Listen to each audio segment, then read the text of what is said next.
Our time in Enkhuizen was a stark contrast to Hindelopen. Both towns are very cute, but Hindelopen was pretty much closed, whereas Enkhuizen was just alive and things were open and celebratory, and it was great. Especially the marina, which had full facilities available, like laundry. We also had an electrician come out. Apparently our inverter isn't working. And at dinner, the night before we set sail, I made a terrible decision and got food poisoning. So on that note, welcome to Sailing for Sustainability, where I share maybe too many details about our adventure. Oh, the gates are opening.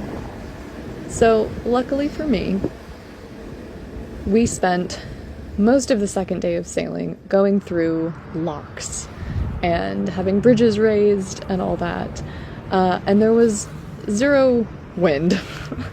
So that meant the boat was pretty steady and it was easy to use the head when I needed to. Yeah. And locks, at first they were a little intimidating, but you can see there's basically like street lights there. They're pretty straightforward.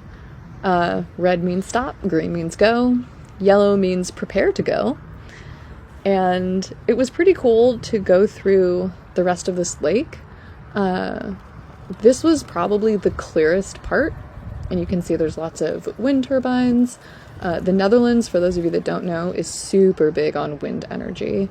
So it was really fun to just kind of get up close to them everywhere. We got up early to set sail, or to motor. We had to go through a lock, and it is very foggy today, which at least is keeping it a bit warmer.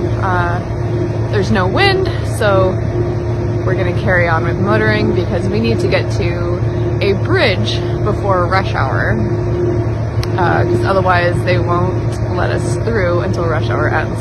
So, almost to Amsterdam. So when I say it was foggy, I mean like super foggy. Some areas were really soupy, and we were totally flying blind. Good test of our navigation. Luckily, there were very few boats out because there was no wind, and it was foggy, and it's cold, the season's over. Nobody really wants to go sailing right now. This little lighthouse here, you know, it's daytime, so its light wasn't on, but sure would have been nice if that light was on. Super snuck up on us. Again, good navigation equipment. This was the last lock before we came up on Amsterdam. So that was very exciting. We got pretty good at going through locks by the end of the day. And arriving in Amsterdam was really fun. It was like this different view of the city that you don't normally get to see.